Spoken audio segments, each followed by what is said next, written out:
This is the Gutsy Health Podcast with Juanique and Tristan Roney. Hey guys, welcome back to the Gutsy Health Podcast. Hi everybody. We have a really fun, not fun episode. I don't know. Is it fun? Talking about like thyroid stuff fun? We're going to make it fun. I don't know if we are. We're going to have a thyroid party. People have wanted us to talk about thyroids forever. And I don't know why it's taken us so long to do this. Because it's a little bit more specific than we tend to get on a lot of things. Yeah. But you know, we're headed into that phase of the podcast, to be honest, where we've covered a lot of general things and we may be getting a little bit more specific a little bit more often going forward. We'll see. All right. We'll see what happens. All right. So let's get into it. Let's talk about thyroids, you guys, because 1 in 3 women suffer with a thyroid disorder. That's a lot. And by the way, the thyroid is so complicated. It's so complicated. We want you to know that before we start, because by the end of this, you might feel like your head is just swimming with information. Right. There's just so much that goes into thyroid function, so many things it interacts with throughout the body, and it's impossible to simplify it. Right. Even though that seems to be the way society approaches it too often. We'll talk about that. You know what's really interesting is the thyroid is so important. And I've taken like anatomy and physiology like multiple times, and it really didn't hit me until I was like 27 with Graves' disease. I was like, what is the thyroid? Do you know what I mean? Like what is this organ that is really like thin and squishy on your throat and you don't even recognize that it's there, you know? And so for a lot of you guys that follow us, I have mentioned in the past that I was diagnosed with Graves' disease after I had my son Tennyson. Yep. It was a year afterwards, and it was rough. And so I think let's talk about that a little bit and my experience, and then let's go into what I did, because everyone asks like, what's your story and what did you do? Right. So, before we do that though, I want to mention now, before it's too late, that we went down a rabbit hole in preparing for this, and we ended up gathering so much information that we decided to put it all together into a nice digestible format for people. Okay. Tristan needs 100% of the credit here because he put it together. So thank you, babe. I slept that night. I remember you coming to bed at like 2 a.m. and I woke up and I'm like, what are you doing? Is it morning time already? So it was all Tristan, you guys. So it doesn't matter. It's from Gutsy Health. But the important thing on this is that it's going to be free. We'll tell you how to get it at the end here. But I want to say something about it now because we might forget at the end. Okay. Good and now you know it's coming, so you have to watch all the way to the end or listen or whatever you do with the podcast. Do we even have a link for it? We do. If you go to mygutsyhealth.com/thyroid. There you go. All right. So go check that out, or wait until the end and then go check it out. But let's get into the story because the story is very important. I don't know how much detail I should go on with this. Okay. So about 8-9 months after having Tennyson, my son, I just wasn't feeling good. I was really anxious, and I was like, this is what it must feel like to be a tired, wired mom. And that anxiety kind of turned into me sleeping like 1 to 2 hours a night. And I would sew all night long. Do you remember that? I bought like 3 sewing machines. Can't forget that. I became really manic, and I didn't realize. Well, I just gave it away. I gave it away this weekend. It's like 20 boxes of fabric. Thousands of dollars of fabric. It was a lot. Oh my gosh. I know I shouldn't. But it was a business investment, guys. So don't worry about it. It was a manic project that like crazy. I was crazy. I was literally crazy. Looking back, I'm like, I don't even recognize myself. And that time in my life was a blur because I wasn't the same person. Yeah. I was extremely aggressive. Mine was too. Very sick. Really? Was it bad for you as well? He's actually stepping away from the table, but I was extremely manic. I was sick a lot, and I was really, really thin. And I didn't know it at the time, but I was having thyroid storms every other day. And I just thought that was complete exhaustion. And I would wake up at like 7 in the morning, 6 in the morning with my body would be shaking, and it was my heart beating so hard and my body shaking. And I remember like waking up and being like, oh no, it's happening again. And I would run to the fridge and grab like orange juice and just down it because my blood sugar had dropped so much. And then I would lay on the couch for a couple hours and just write it out. Yeah. Now, guys, looking back, I realize how naive I was and how dangerous that was, because it could have killed me. Like easily. Looking back now, if I had to go through that now, I would be terrified. Back then, I was so dumb. I just didn't know what was happening. I was oblivious. I was just like, this is exhaustion from being a new mom, raising and breastfeeding a ginormous 1-year-old. He was like 40 pounds or something. I don't know. He was big. Anyways, long story short, I would get sick all the time. I couldn't go for like a 2-minute run because I'd be out for 3 days. It wasn't good. And my mom forced me to go get blood work done. My doctor, she was like, why are you in here? And I'm like, well, my mom thinks I have Graves' disease, and I'm rolling my eyes. And she burst out laughing. And she's like, you are full blown Graves, full blown. And she took my resting heart rate, and it was 140 beats per minute. This is a resting heart rate. She had not been running on the way in. Now, granted, it probably went from 120 beats per minute to 140 beats per minute because the doctor just told me something really scary. But that should be like your heart rate when you're exercising.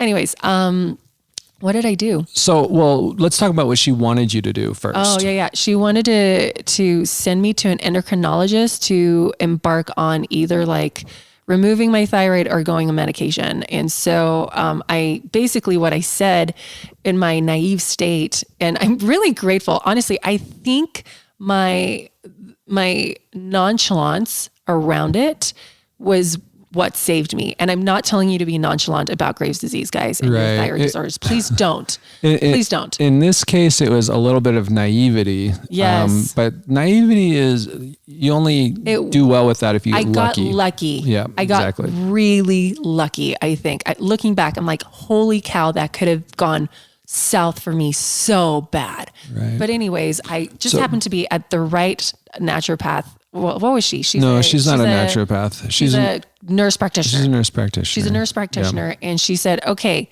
And I told her, I said, give me a few months. I'm going to research this and I'm going to fix it naturally. And she said, you better be in here every month for blood draws, because if you're getting worse, you are going on medication. And she actually put me on propranolol. And it made me feel like death. I couldn't breathe on that. I hated it. Yeah, I think you only took it for like a day. I took it for a week, and I was like, I'm going to have a panic attack on this. Yeah. I was having panic attacks anyway. Did she want you to do radioactive iodine? We hadn't discussed that yet. Oh, okay. So, and so we, it was very new, and I said, I'm going to do this first before we talk about other things. And so anyways, I got a book. I bought a book immediately called Natural Treatment Solutions for Hypothyroidism and Graves' Disease. Sexy sounding. Yeah. And it's a red book, if you're looking for it on Amazon, by Eric Osansky. I think I said that right. Osansky. Anyways, and I read that and I followed it like a Bible. And I think with some stress management, lifestyle changes, tons and tons of supplements.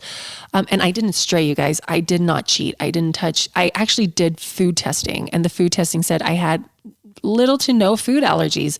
I thought dairy, because reading this book, I'm like, dairy's going to come in, gluten's going to come in, grains are going to come in, and none of that showed. The testing that you did, I believe, was IgE testing. Is that right? It was like full allergy testing, not sensitivity testing, because there's also IgG testing, which will tell you whether you're having an immune response of any kind, not just a full-blown allergic response, right? And you very well could have had some of those things going on, but they didn't test for that. Exactly. And so with reading this book and just, I think, intuition, I was like, you know what? I don't care what this test tells me. I'm going to cut out these things anyways.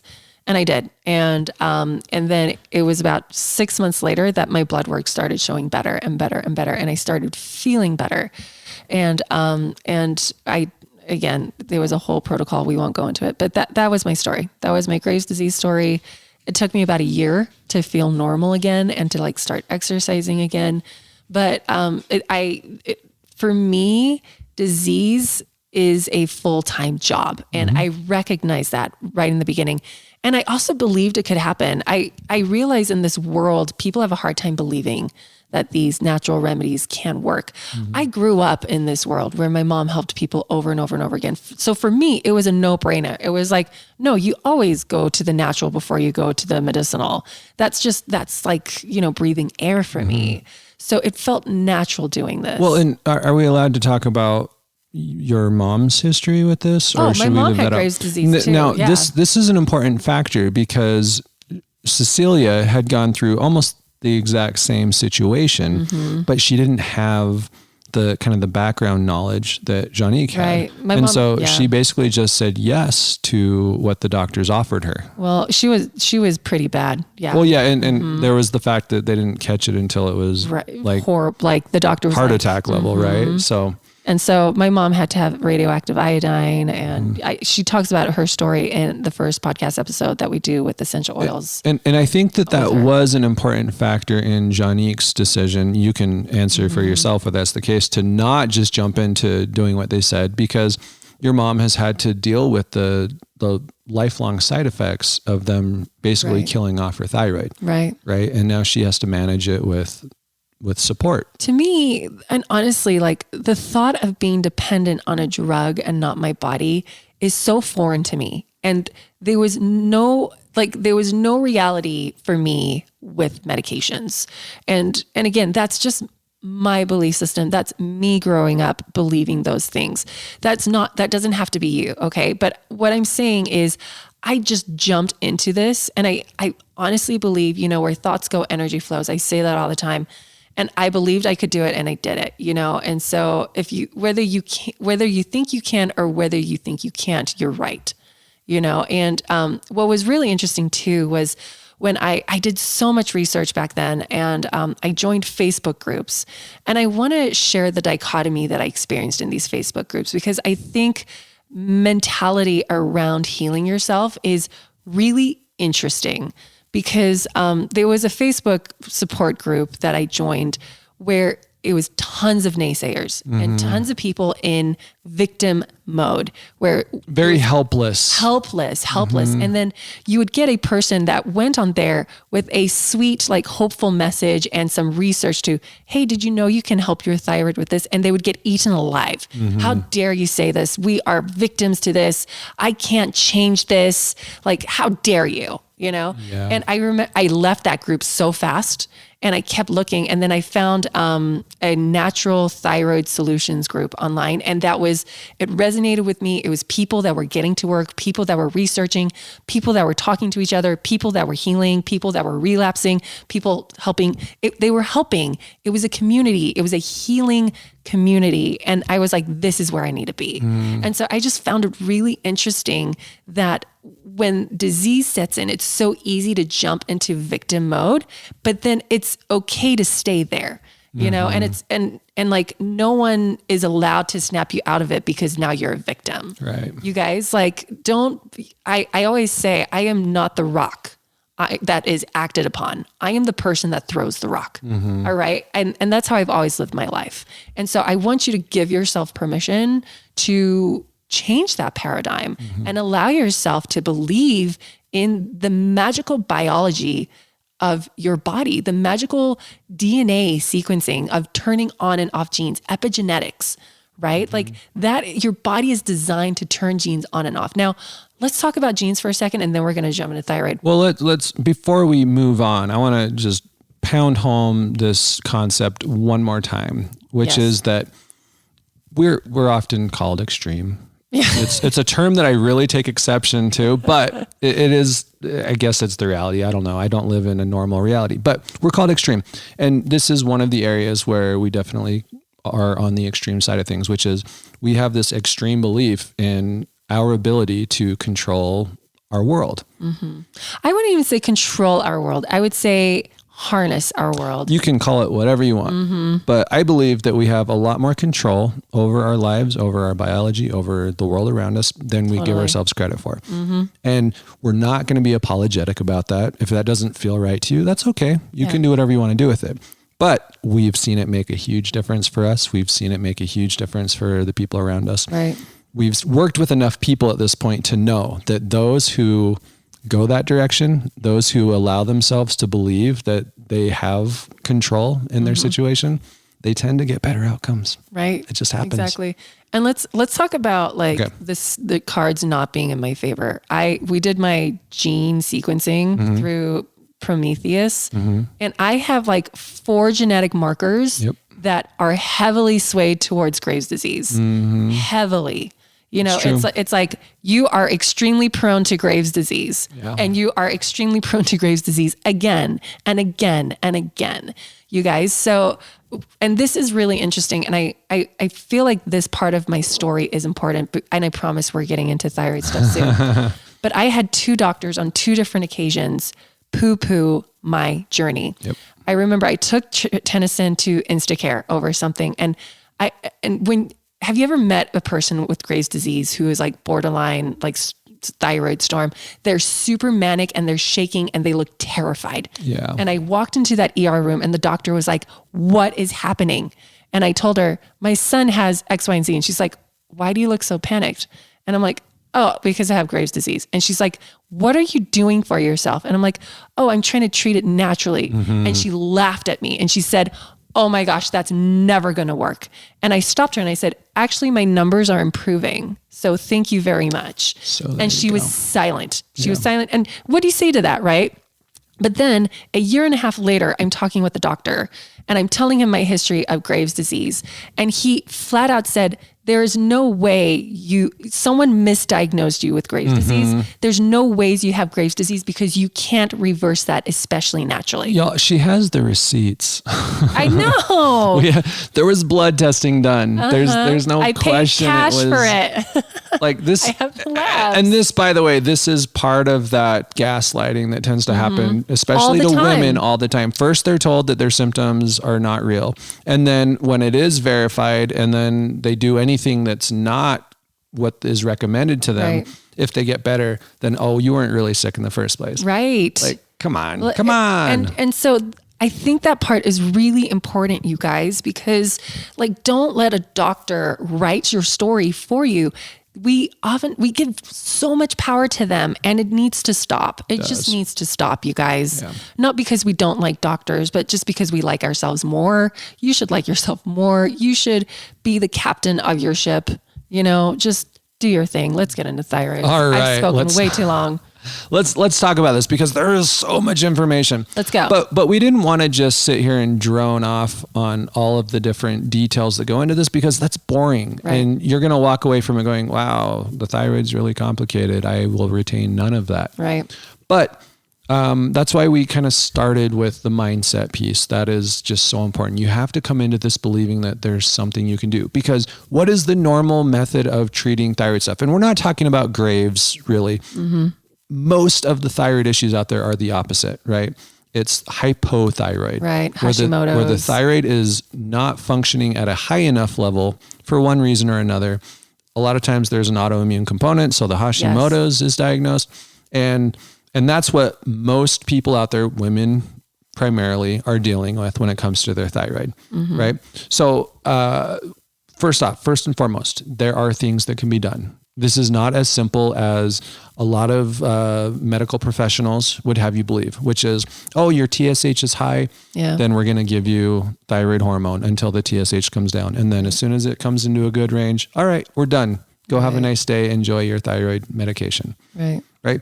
There's so much more to it. So where do we even start? So let's start with things that can trigger hypothyroid. Should we jump there? Do we even want to talk about why the thyroid's important, or is that kind of a given? I mean, let's quickly. The thyroid controls metabolism, energy. It controls tons of other hormones. It's so intricately connected with sex hormones and adrenals and what else? Almost any woman out there who has been diagnosed with a hypothyroid condition can attest to this.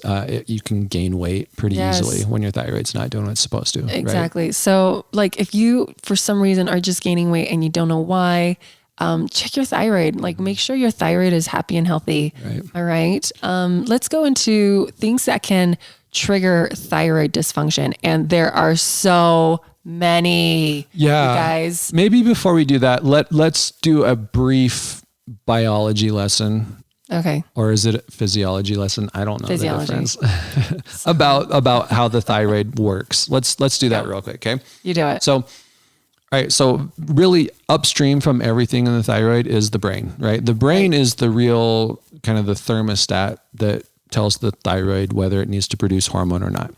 And the part of the brain that starts this whole chain is the hypothalamus. So basically the hypothalamus is doing its monitoring and it's saying, okay, how are we doing with thyroid stuff? And if it sees that things are not quite ideal, then it's going to send a signal to the pituitary. And it uses thyrotrophin releasing hormone, right? And that goes to the pituitary and it says, hey, pituitary, we need to send the signal out to produce more hormone for the thyroid, or from the thyroid, I guess. And so then the pituitary sends out a hormone called TSH, or thyroid stimulating hormone. And this is the one that doctors typically track. And it's a hormone in your brain. This hormone does not come from your thyroid. That's Right. a very common misconception, is that, oh, the thyroid hormone is TSH. No, Nope. it's not. It's a pituitary hormone. But it tells the thyroid, okay, time to get busy. Yep. So the reason why doctors always check that one is because if that TSH gets high, that's a good indicator that the thyroid is not doing its job. And the pituitary is going, hey, thyroid, wake up. We need to get busy, right? Or if on the other side of things where Juanique was, her TSH at one point was like 0.04. No, it was 001. Oh, 0.001. So basically non-existent. The fact that they even non-existent. detected any was kind of amazing, which means that the thyroid was producing way too much and the pituitary is like, whoa, we don't need anything. We're done here. We're done. Good night. But anyway, once the thyroid gets its message, which is the TSH, it says, okay, we're going to start producing hormone. And primarily what it produces is called T4, right? And this T4 is still not what your body uses for thyroid hormone. 95% of what it produces is basically just another messenger that is sent throughout the body to where it can be converted into T3. Now, you guys, what is T4 made of? It's made of tyrosine and iodine. So we need to make sure you're getting tyrosine and iodine, and we're going to talk about that later. Maybe we should do like a 2-part series on thyroid. We'll see how it goes. We still have some time. Okay. We're just getting warmed up. Okay, keep going. So we've got this T4 that converts into T3. Now, we really ought to, if we're looking at hormone levels, we really should be looking at T4 because that's going to tell us whether the thyroid is actually producing or not. Yeah. So you can, in some situations, you can have like really low TSH or even optimal TSH, but still not have good T4 levels. Yep.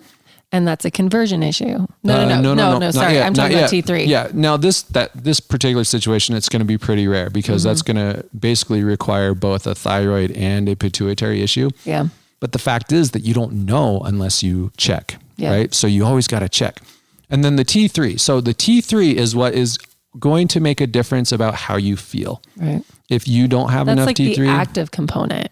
That's this is where rubber meets the road when it comes to your thyroid. If you feel lousy and your thyroid's the problem, it's the T3 that's not there for you. right. So let's go back to the T4 being produced by the thyroid and then it converts to T3. Yeah. Where does it convert? Because that's important. That's really important, guys.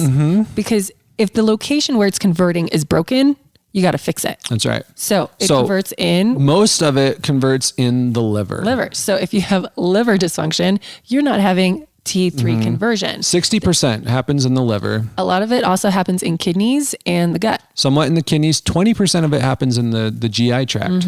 So between the liver and the GI tract, you've got 80% of your conversion. There you go. And if either one of those isn't doing so hot, and by the way, the liver, it tends to struggle in a lot of different ways. So it's pretty common for it to not do so hot. Well, and guess what destroys the liver and the gut? The standard American diet. What? Like, there you go. Oh my goodness. I literally call the standard American diet the diet of disease because it destroys everything, the Right. gut, the liver, the kidneys. I mean, you name it. The GI tract is especially going to suffer with the standard American diet.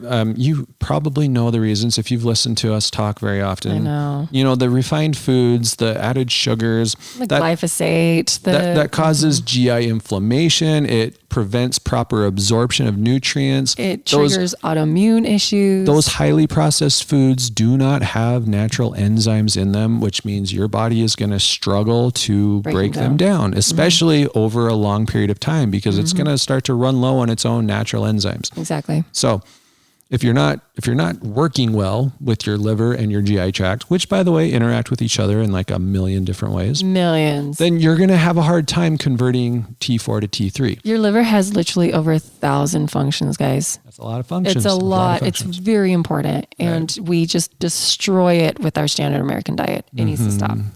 Okay, let's keep going.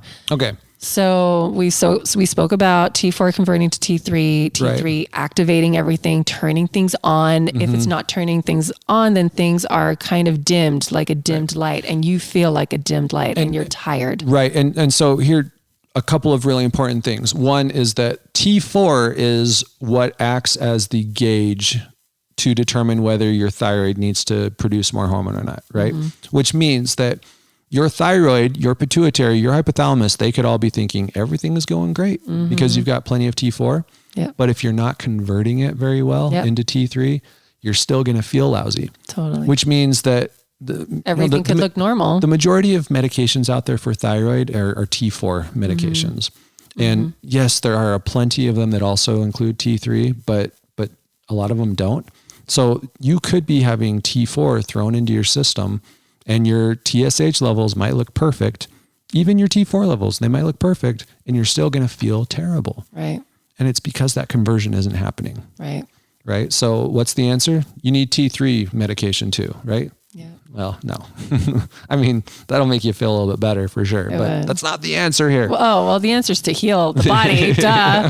But I'm like, yeah, sure. Yeah, get that medication. Get that medication. No, we're done here. Have a nice night. Okay, let's go.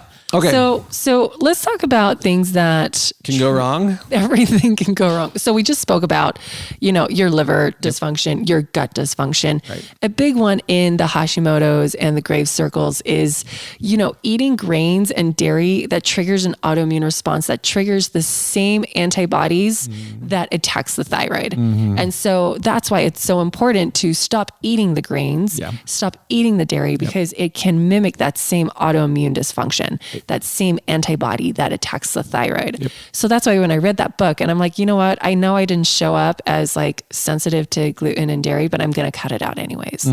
And so, so if you do have thyroid issues, you just have to cut it out for now until you heal that. Do we want to talk about halogens right now? Yes. Oh, that's so important. You guys, when I moved to Utah, I couldn't believe how many women here had thyroid dysfunction. Yeah. And I remember saying, like, even 10 years ago before we were into this, I'm like, I bet you it's in the water.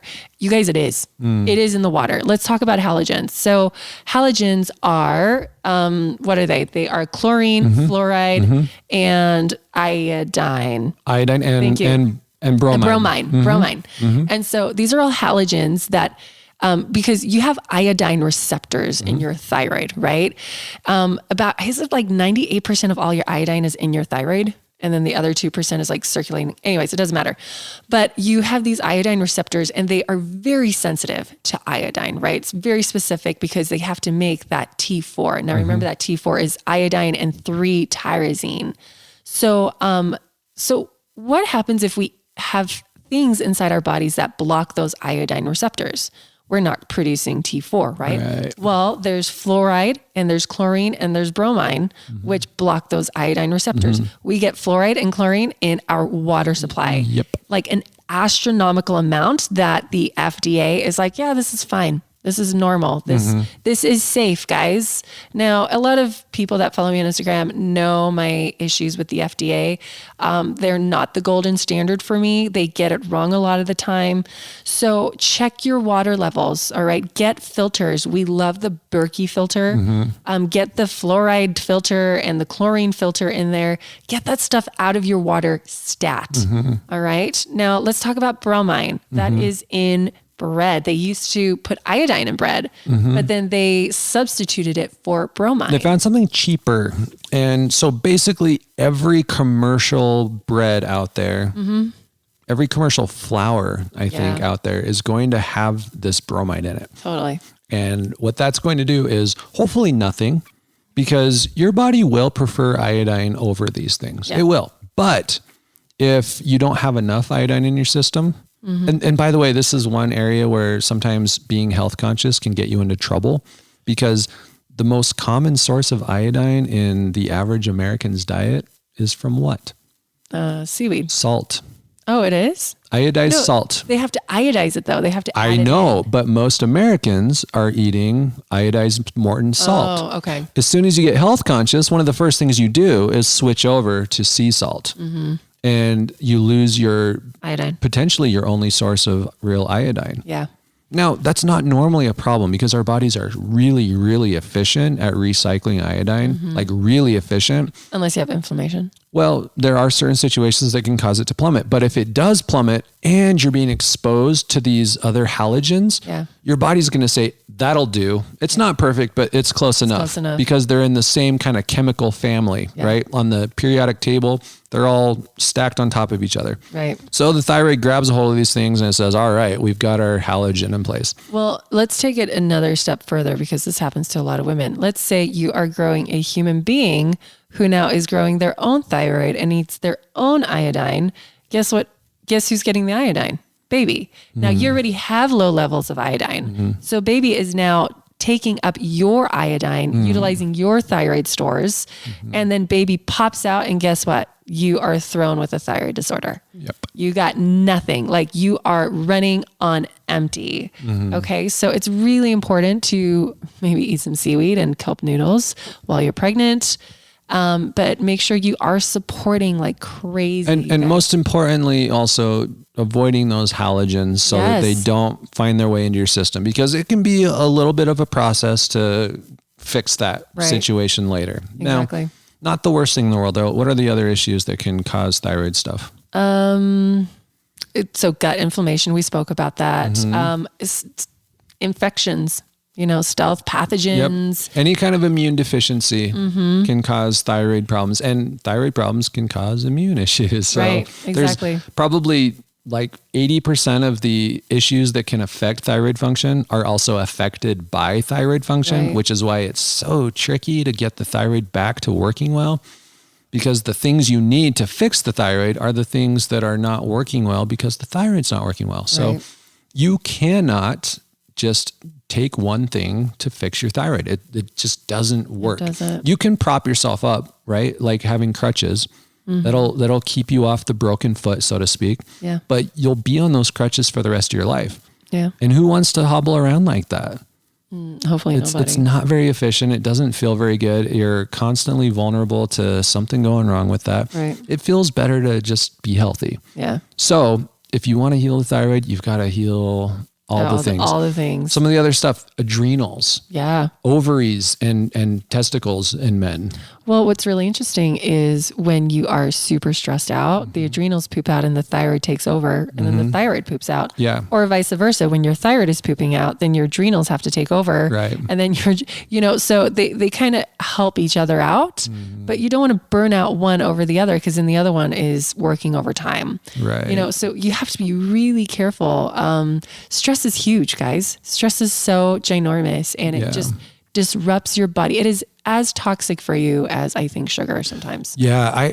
Unfortunately, I'm not remembering the name right now, but one of those old timey nutrition experts that we love, like, the Royal Lees and the Western Prices, he said that the kind of the order of organs that get affected by systemic stress, first it's the thymus, and then the adrenals, and then the thyroid. Oh, interesting. Right. And granted, like, who knows if there's any research to back that up, but it's a really interesting concept. I feel like modern day, it's probably more thyroid first than adrenals, or thymus first, then thyroid, then adrenals. I don't know. I'm seeing so many young girls with thyroid issues. So many. Yeah, but how many of them have you actually looked at their adrenals? That's true. No one looks at adrenals, but that's a different topic for a different episode. It is. The fact is, it doesn't really matter which one came first, because by the time we get to it, They're all in the mix, right? And they all need to be supported in order to heal things.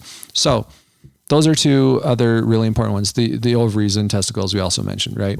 If you've got chronic blood sugar issues, that's also going to be a problem for you. Big time. What else? Stealth pathogens. We've talked about those before. Yeah. Epstein-Barr virus. Yeah. Holy cow. It is so big of a problem for the thyroid. Yeah. And once again, it's not something that gets dealt with very well. It's like an atomic bomb in the body. And the body has no idea how to recover from that. Yeah. And so it triggers like all these autoimmune dysfunctions or mitochondrial dysfunctions. Yeah. And the body is like, what just happened? It's like your computer being fried all of a sudden. And so you have to kind of unscramble that and just let the dust settle and then do damage control. So it's a nasty one. You want to be very careful with that. Check out our stealth pathogen episode. We don't talk a whole lot of detail about Epstein-Barr virus, but we do talk about kind of the general process about how it all works and some of the direction to get back to feeling better again. Yeah. But if you want, honestly, if you're really looking at thyroid and you want to do a full proper thyroid panel, you should be checking Epstein-Barr virus immunoglobulins as well. Yeah. So just something to keep in mind there. What about toxic metals? Could people have like toxicity absolutely, issues? Yeah. So mercury fillings. How many people out there have mercury fillings because they were cheaper, right? Right. That could be an issue for you. Yeah. Gut infections. Yep, definitely. Now, one of our favorite punching bags, also a culprit here, PPIs or the acid blockers, right? How is that related? Directly, how is it related? I don't know, but it affects your digestion. It affects your gut. Well, it absolutely affects your gut, and it can cause dysbiosis in the gut, which would lead to autoimmune. And it also blocks nutrient absorption. Yes. And your thyroid needs a lot of nutrients. We're going to talk about that in a minute. It needs a lot of nutrients to do its job well. It is not as simple as you need iodine. Right. That's where we'll talk about this in a minute. But where the natural practitioners often get really lost is they see thyroid stuff and they immediately think, oh, we just need more iodine here. Or selenium. Selenium. They better get selenium in there too. But they think, selenium and iodine, we got it taken care of. I've done this. I've done it a lot of times. Yeah. But when you really dig into it, it's not that simple. Yeah. There's so much more that goes into it. And a lot of times iodine is like the last thing that you need to worry about. Like who would have thought in order to heal my thyroid, I need to heal my gut and my liver, right? Like no one thinks of that. Right. And that's necessary. Another thing I see a lot with women who have thyroid dysfunction is they also tend to be anemic. So their iron levels are also messed up. Now, that's not to say that low iron is the cause of the thyroid issues, but the thyroid is chock full of blood vessels. It requires so much blood to do its job. Yeah. And why do we need blood? Well, it's how we circulate nutrients, but it's also how we get oxygen around. And if we're low on iron, that means we're going to have trouble circulating oxygen, which means we're starving the thyroid of one of its basic functioning building blocks, right? That makes sense.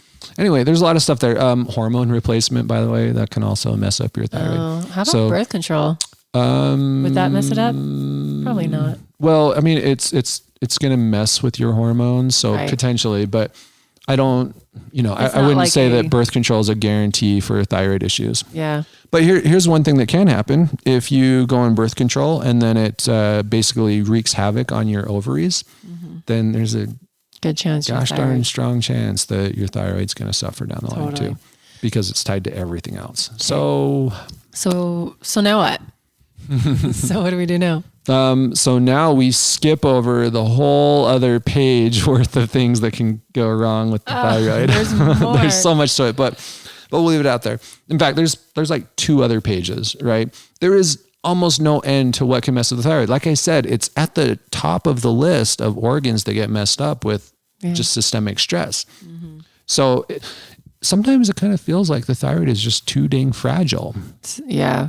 Kind of. But that's just the world that we live in. And that means that we have to take it. Yeah. Do you remember Pottinger's cat? Yeah. Tell us about those though. Well, okay. You tell it better, but Pottinger's cat is this guy. No, you tell the story because I'm going to butcher it. So tell us about Pottinger's cats. All right. So this Dr. Pottinger wanted to look at kind of hereditary diseases. So he took a bunch of cats that were very healthy and he started feeding them basically a refined food diet. So something similar to what most Americans are eating today, right? Yes. Microwave dinners or something. Right. And of course, they got sick. And then their more babies importantly, were sick. Their kittens were also sick. And then the grand kittens were sick. Well, hang on though, because they wanted to start reversing it, right? They wanted to see how quickly can we fix this. Yeah. So they fed the kittens. So the second generation, they fed them good food, healthy, whole food again. Still stayed sick. Their children or kittens still stayed sick. Yeah. It took, 4 generations? Yeah, something like that. 4 generations of cats before they were healthy again. So the reason why I bring that up is I wonder if we are now experiencing a Pottinger's cat scenario within our our age group. Yeah. Because maybe it started with our mothers, Right. but it wasn't as bad because the turn of like the food, like manufacturing, that changed with our parents. Right. And then we started off on a really bad leg. Yeah. And now we're seeing our children suffering with thyroid issues. Like young children are being put on thyroid medication. That was unheard of. Yeah. Unheard of in my mom's time. Crazy. And so it's happening sooner and sooner and sooner because, we are growing up with depleted bodies and we are, basically growing children from our depleted bodies. Yeah. And you can't build a brick house from straw. Right. And basically. Depending on how old you are, you may be part of the first generation that was raised almost entirely on processed foods, right? Yeah. I'm 37 and my food growing up was, pretty moderate. There was a lot of processed food for sure, but we still had a lot of whole food. But there were kids you guys my ate age. Terrible. Didn't you? Well, no, it wasn't terrible. Like we had chicken and broccoli and, we ate vegetables. My mom actually prepared meals. Oh. But yeah, there was a lot of, junk food, especially when I was in high school. There was a ton of junk food. But there were people my age who it was absolutely like pure processed food. It was mac and cheese every day. It was SpaghettiOs every day, things like that.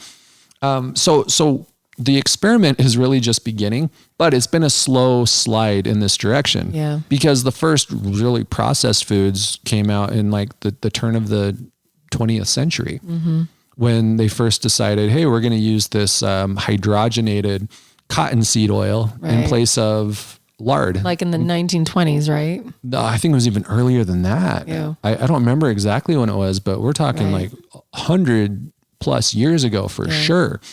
And that was really where it began, but it was a very gradual process. So in some ways we're already on like the 4th generation, right? But the full extreme version of it, we're kind of hitting 2nd generation. Yeah. And that means that things are starting to really accelerate in a bad direction for us. Which is why this message is so important. Like this is why we've started this podcast, why we started our platform, because this needs to stop. Like this isn't sustainable anymore. Like our children, I think we've mentioned this in podcasts, like our children are expected to die younger than us. Yeah. Their health outcomes don't look good right now. They like their allergies are 3 times as much as ours were back in the day. Like certain childhood cancers are up by 50%. Right. A lot of them are up by 30%. Like this is horrible, guys. Although this year, 2020, all cancer diagnoses are going to drop because no one's going to the hospital to get screened. Oh, I know, right? Everyone's afraid to go in. So, but that's a different issue. But I want to come back to that Pottinger's cat thing. A little less toxic on Instagram. She posted something that I really love. She said, "We all come from a long line of people who cooked." Now, I feel like our generation is one where we just don't know how to cook. And we're trying to learn that now. And I love seeing people's effort. Like we are waking up and we're realizing like, this isn't acceptable anymore. Like my 5-minute like microwave meal is killing me. Right. And no one taught us that. No one taught us in preschool. I'm saying preschool. What do you guys call it? Kindergarten, elementary school. No one taught us in elementary school. Like, hey, eat good foods. Like it matters what you put in your body. Foods that you eat, sugar that you eat can make you sick. No one taught us that, right?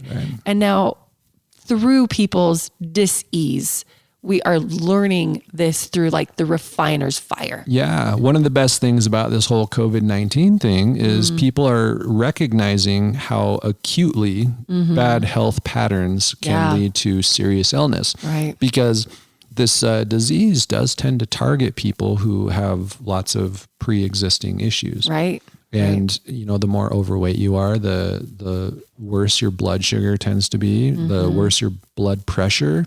Right. All those things are major factors. Vitamin D levels are turning out to be like a major factor. If your vitamin D is under 30, then you have a 10 times higher chance of a negative outcome. And it also sucks because they're telling you to stay indoors. Well, yeah, you know, don't get sunlight. We won't go into that, but my point is that this is waking people up and they're going, holy cow, this isn't something that's going to kill me in 20 years. This is something that could kill me next year when we go through COVID-20, right? So that's a good thing. And it means that we're waking up, but it's kind of a painful process to wake up. It's not comfortable to find out that what you're doing isn't sustainable and that you now have to inconvenience yourself. At least that's what it feels like. Totally. To make your lifestyle conducive to good health. Right. So here you are. Back. Yep. Now, I swear we're going to go back to thyroid, you guys. It's so much bigger than thyroid, though. It's just... Isn't it always? Isn't it always? It is. Okay. Let's talk about how to figure out whether you need thyroid help or not. Because there's a couple of really effective ways, and blood work. They have their pros and cons. And then we'll talk about... Why don't, are you talking about like the home tests? That too. Because why don't they just look that up in the packet? Like download the thing so we don't talk about it, because let's move on to... I want to at least talk about which labs they should get checked. Oh yeah. Let's talk about the labs, but not the home tests. If you want to do some home tests on thyroid, download it's in the packet. Yep. That's fine. Okay, but the labs, here's what you need to check, because if you just go to your doctor and say, I think I need to check my thyroid, they're going to say, great. And they're going to order TSH. Yep, and that's it. And then they're going to say, yeah, your TSH is normal. And not only are they using a really big range that is hard to get outside of, but they're not going to look at anything else. And so you're not going to know what the problem is, even if it is out of range. So you need to look at TSH for sure. But like I said, you also need to look at T4. Ideally, you'll look at your total T4 and your free T4. We don't need to talk about what those are. The fact is that they're both important there. Yep.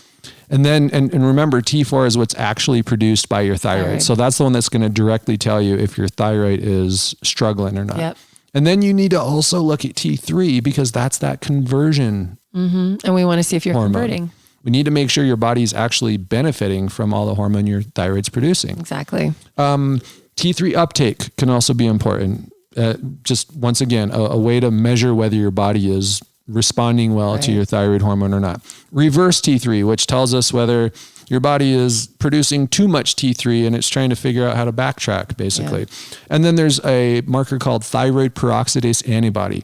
It's an antibody marker. So Hashimoto's, you really can't diagnose it without looking at this marker, because you don't know if it's really autoimmune causing your low thyroid if you don't look at these, right? I was listening to a podcast, maybe you know something about this, a doctor who specializes in thyroid.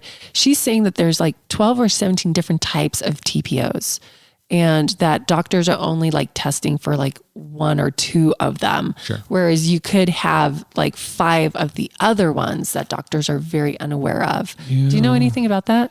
Not a lot, but here's what I can say is that at some point, you are really off in the weeds. Yeah. And you have to ask yourself, what's the added utility of looking at these? Right. So to give you an idea, if I'm looking at somebody's blood work and we don't have any strong indicators of thyroid stuff, and we just want to make sure the thyroid's doing okay, I really only look at TSH, free T4, and free T3. That's it. Now, there are people who say that's not enough. You need to look at more. Fine. But until I see that there's something off there, I'm not going to go much deeper than that. Right. So for me, if I see that we've got high TSH, we've got low T4, low T3, and then TPO is high, I feel like that tells me enough. Totally. So I'm not sure in what way it would benefit me to see which of the 17 types of TPO they've got. Yeah. unless we've already been working on thyroid stuff for quite a while and we're not getting any response. Right. Then maybe there is a purpose for it. That makes sense. But I don't want to like throw this at people right up front and say, you need to make sure you know about all 17 forms of this. Right. Because that's just, we're already overwhelming people. And then you're spending like $2,000 on like lab fees. And we've got to take the costs into account. Yeah. So well, and the cure would be the same. I can't say cure. The solution would be the same. It would just be like, make these changes. The approach, at least at the beginning, is going to be the same. And in some cases, we're going to need to get really detailed. We're going to need to dig in there and see what's going on. But 99% of you out there, you're not at that point. Right. So don't worry about that right now. So total TPO, probably fine for now. And then there's also thyroglobulin antibody, or TGAB. That's another autoimmune that can indicate, sometimes it can also point towards Graves' disease. There's a separate antibody marker just for Graves' disease. TRAB. That's the thyroid receptor antibody. But I don't have that on the list because that's one that it's kind of an expensive test to run, and you wouldn't really need to run it unless you really had indicators of hyperthyroid. Right? Like if somebody has all those symptoms of their heart is racing and pounding all the time, sometimes they've got the bulging eyes, their Adam's apple looks like it's just bulging out. That's really their thyroid. All those signs, right? They're just go, anxiety through the roof. Yeah, maybe you want to look at TRAB in that case and just verify that it's Graves versus some other type of hyperthyroid. So hypo will do the Adam's apple swollen thyroid thing, but not Graves. You don't get the little thingy with the Graves? because with the swelling with the thyroid, that it's trying to uptake more iodine. And so that's why it swells. I knew that, but yeah. Okay. So anyways, getting lost in the weeds. Yeah. So the important thing though is that most of the time you're not going to need to do TRAB. So don't worry about getting that on the panel. But I also mentioned this before, the Epstein-Barr virus, right? You need to do the immunoglobulins, the IgG, the IgM, even the nuclear antibodies. See what's going on with Epstein-Barr. See if you need to treat Epstein-Barr. Because if you do have that happening there, then you might chase hypothyroidism. You might chase Hashimoto's for a long, long time, years and years, not make any progress because you've got this viral thing going on. Yep. Okay. Right. So what do people do now? Yeah. So let's talk about the fundamentals of thyroid healing. Okay. So number one for me is either Paleolithic diet or autoimmune paleo. Okay. So you're jumping straight to diet. Yeah. Absolutely. Your diet needs to change. Yep. You cannot maintain a healthy thyroid or get a healthy thyroid, especially if your diet is not on point. So I like to use the example that Carlin Call used on our podcast. She's Just Ingredients Online. She says, if you have a burning building, right? It's on fire. You wouldn't just put one hose on it. You'd put like 10 or 20 or 30, as many as you can to put that fire out. But I want to take that a step further and say, if you're throwing gas canisters on that fire, you need to stop. Right. There's no point in having 20 hoses when there's someone on the other side of the building throwing gas on the fire. Right. So stop throwing the gas. And that is nutrition. That is food. That is why people don't change their nutrition, but they change their supplementation and they say, why doesn't it work? Yeah. And I'm like, well, because you're still throwing the gas on that fire. Right. So cut out what I say, the grains, the dairy, the sugar. Those are the big ones for me. Corn, soy, absolutely. Some people might have to go, like if they have more intense inflammation, I would say cut out the nuts, seeds, legumes, and I think that's it, nuts and legumes. So you're doing more autoimmune. But what about the selenium? I know, right? Then you can supplement with that. The richest source of selenium, or at least Brazil my nuts. favorite source, is Brazil nuts. There might be foods that are richer, but... Do you know, I'm actually having a lot of people message me saying they can't find fresh Brazil nuts. It's really hard. Oh, what are they finding? So, what are they finding right now are like rancid, inorganic. So I'm still looking for a good source. If you guys find a good source, message us because I would like to share that with everyone. So if it comes to that for you, then I suppose the best bet would be to do a selenium supplement, which I don't love that, but what are you going to do? Right. But again, guys, you have to figure out what your gas canisters are. Start with the most obvious ones. So that's the grains, the dairy, the sugar, the soy, and the corn. You know what else? What? I'm just looking this up, and I want to mention it because it's like two of my favorite foods to tell people to do. What? Clams and oysters. Oh, for the zinc? No, and the iodine? For the selenium. Oh, it has selenium too? Yeah. I didn't know that. It's like a superfood for thyroid. Like a thyroid power food. Yeah. There you go. So a lot of seafood actually have some good sources of selenium, which, kind of makes sense. So there are people torn and they don't agree on if you have hyperthyroidism, do you take a selenium and an iodine supplement because your thyroid is already working overtime?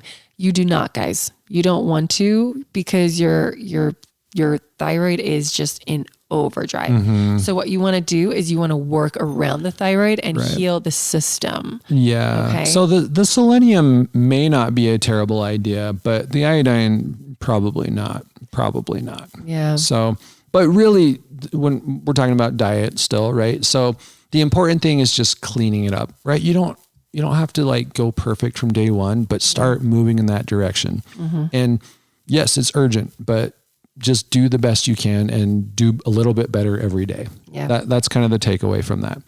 What else? Digestion, since we're also talking about food here, right? You've got to fix your digestion. Absolutely. It just has to happen. So start with that baking soda test. Yep. If you don't know what that is, go to Juanique's Instagram. Yeah. Gutsy_mom. Right. She's got some saved stories on it. We talk about it all the time. So hopefully you've heard us at some point, or you can go find that, but it needs to happen. You've got to take care of your food breakdown, make sure your stomach is doing its job so you can get those nutrients. Right. Exactly. Next. Then we have gut and GI health, which is, in my opinion, kind of a subset of the digestion, but that's specifically getting into the intestinal health, right? Your microbiome, is it balanced? Do we have parasites or other pathogens in there causing problems? Do we have yeast? Is there inflammation that's blocking your absorption and creating other problems for you? Like all of these things are so very, very important there. I do want to bring up a timeline on how long does it take to heal a thyroid. Sometimes it can take years, like 2, 3, 4 years, you guys. Everyone asks me, how did I do it so fast? What we're talking about here, the damage done to the gut, the GI tract, like the systemic inflammation.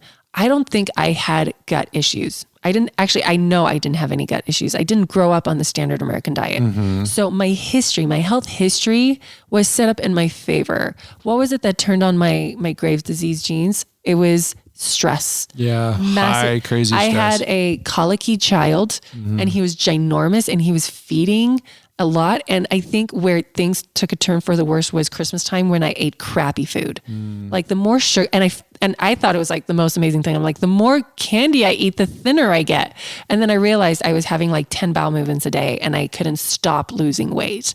And I was terrified for my life. So going back to the timeline, like how many fires do you have to put out? Is it one big one? Is it 10 big ones? For me, I just had a few big ones. Right. I didn't have 10. I didn't have 20. Yeah. So that's why my timeline was 12 months. Right. It was really fast. So be patient with yourself. Like when it comes to healing naturally, you have to do it on Mother Nature's terms and her timeline. And it's going to take some time. It's going to take, and a lot of people, when it comes to healing the gut biome, you have to cultivate the gut biome, right? It's like dating it. It's trying to grow it again. It's like growing a garden. You don't just grow peas in a month. It takes multiple months, right? You have to think of your gut biome like that. You can't just be like, well, I implemented this for 10 weeks and nothing happened. Yeah. It's not going to stick because you've been destroying it for 20 years. Yeah. So you got to allow it to just grow some good roots and allow the bad guys to starve off a little longer. And then it will really take root and flourish a little bit more. Okay. Absolutely. Okay. Keep going, Tris. All righty. So does that kind of cover us on the gut and GI health? Yes. All right. How about liver health? Well, that was actually next on the list. Oh, I read your mind. So your liver, now the liver processes so many different things. It's also really important for helping the body to naturally detoxify all sorts of toxins, right? If you ever hear the conventional medicine people complain about cleanses, what they always say is, you're detoxifying every single day. Do you have a liver? Yes, I have a liver. Well, there you go. You're detoxing. You don't need to do this, right? But they're not wrong. Your liver is your natural detox. Right. You got to take care of it though. Because if it gets backed up, if it gets nutrient deprived, it's going to have a hard time doing its job. Right. And if it can't do its job, your thyroid's going to have a hard time doing its job. Exactly. So you got to take care of that liver. Exactly. And you guys, that's where the hormones go to synthesize, basically. Sex hormones too, some adrenal hormones, like it's so important that that liver is not being backed up and it's not being overly stressed. Yeah. Because that's what happens is, think of it, every time you eat a food, there is multiple chemical outcomes and reactions. So are you going to have a food that you eat that has less inflammatory reactions in the liver and more healing reactions in the liver? Yeah. Or are you eating foods that have more inflammatory reactions and less healing reactions? Yeah. So I want to use fruit, for instance. When you eat fruit, it has glucose and fructose.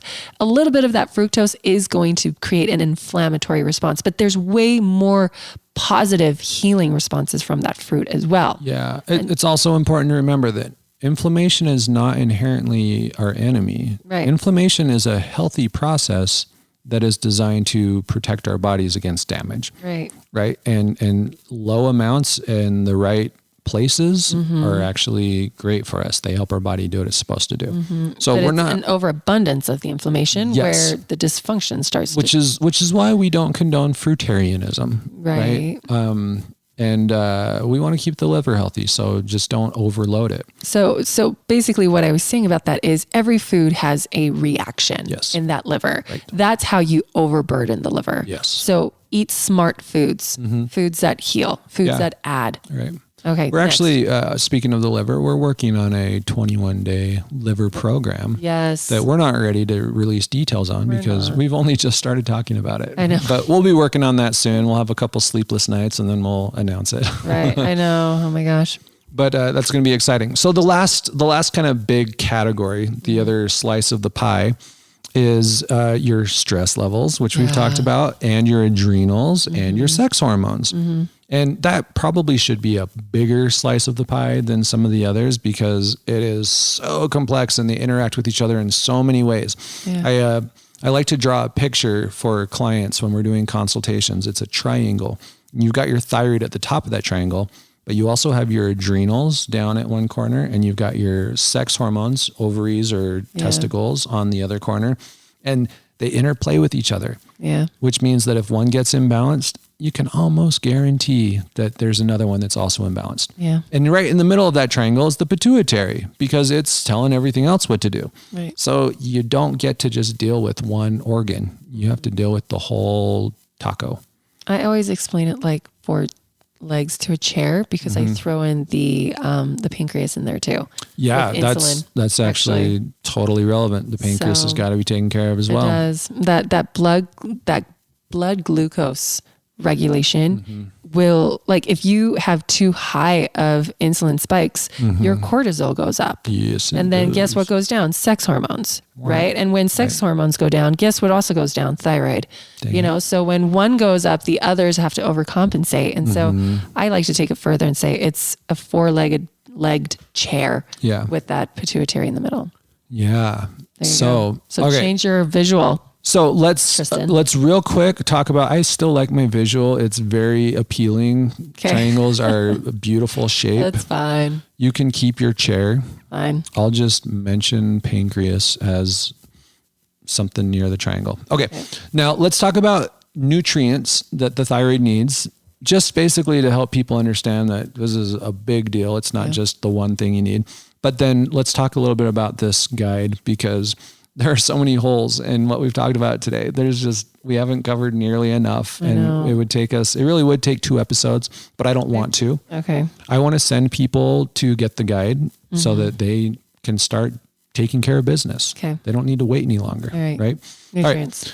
All right. Iodine. We talked about it. Iodine. But don't rush out and just go to iodine because in a lot of cases, you don't really need more iodine. Yeah. Selenium? Yeah, probably. Yeah. So do the selenium, not necessarily iodine. Make sure your iron levels are good. All right. If you're vegan, vegetarian, you probably need to like double down on how you're getting your iron. And more importantly, you need to make sure your body can handle iron. Yeah. Because there are lots of people who are getting plenty of it, but they still have low iron levels when we check their blood. Why? Because their body doesn't know what to do with it. It's low on other factors such as copper, vitamin C, whole vitamin C, not ascorbic acid. Yeah. Right? It needs all these things in order to do its job properly, to get iron where it needs to be. Yeah. Zinc, also super important. By the way, Super zinc is also very helpful for your immune system. And your sex hormones. But you can't do too much zinc because that will deplete your iron levels. Yeah. Oh, it's so complicated. So for zinc, you can buy the zinc tincture and you can test yourself, the taste test. Yep. So you put a dropper of the tincture in your mouth, you hold it for about 15 seconds and see what you taste. If it's really bitter, you have enough zinc. If it just tastes like mildly flavored water stuff, it's not, you don't have enough zinc. So keep taking zinc. That's a really good gauge. Quick side note on zinc. If you are really low on zinc, don't feel like you can just go out and take 200 milligrams a day and catch up. You really can only absorb so much at a time. And Chris Masterjohn, who is like this PhD in nutrition, brilliant guy, he recommends that when you're trying to catch up, maybe 40 milligrams a day is pretty good. But you have to space it out, you have to space it out. Because you can only absorb like 5 to 7 milligrams every 5 hours. So the study that he referenced, you can get it up to like 11 or 12 milligrams if you're doing a super high dose. Oh. But in the meantime, you're doing a super high dose, which means your odds of getting nausea go up. Your odds of creating iron problems goes up, right? So 10 milligrams at a time, 3 or 4 times a day. Okay.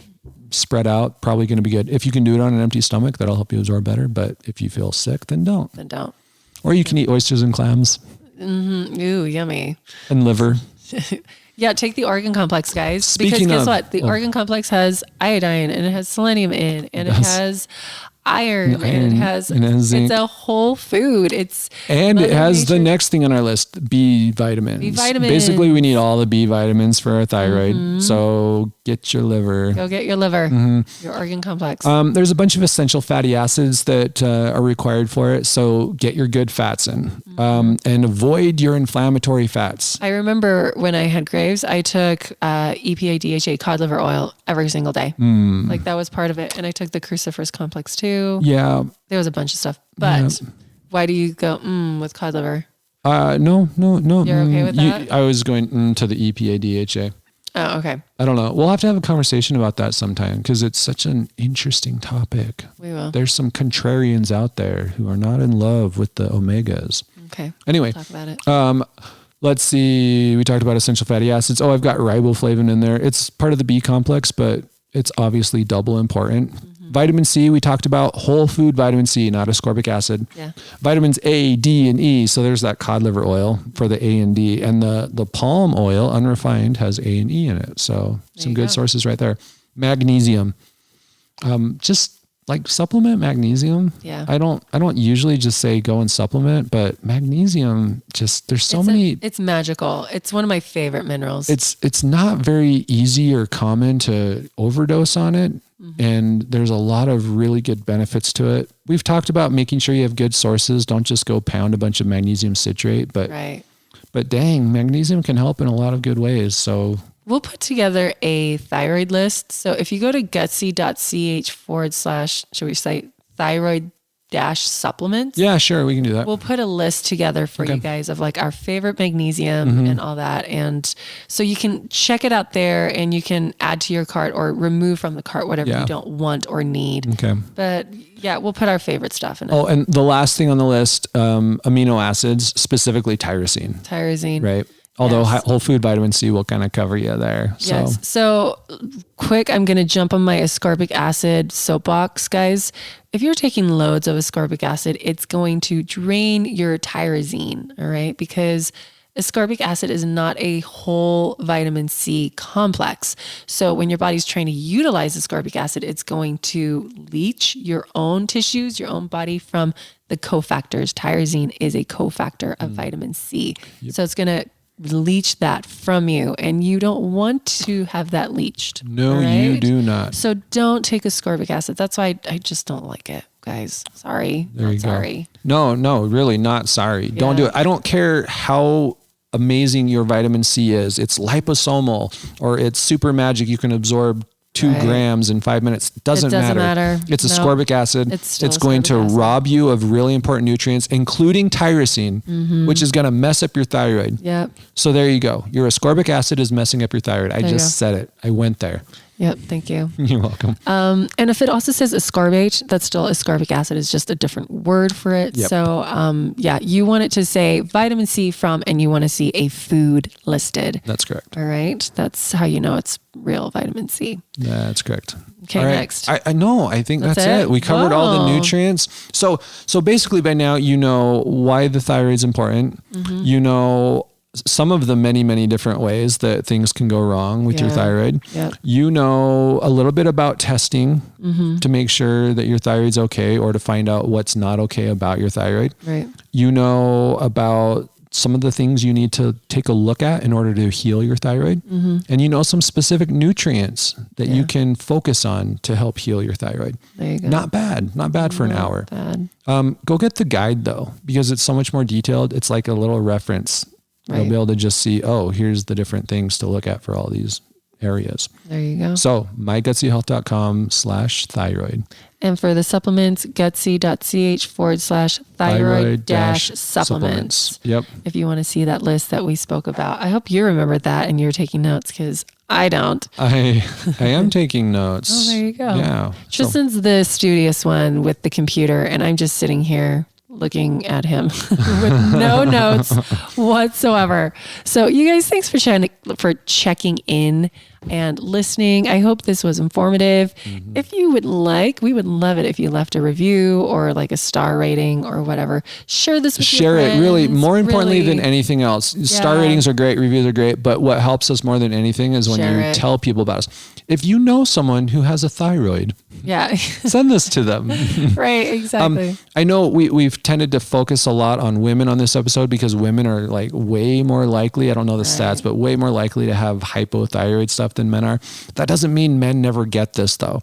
And it goes undiagnosed in men way too often because we just assume, it's a guy. It's probably not thyroid. Right. It's probably testosterone. Well, I was going to say they always blame the testosterone. Yeah. So they give you these testosterone pellets in your bum, and then you feel terrible. Plus you still have thyroid issues. So don't ignore this just because you're a guy.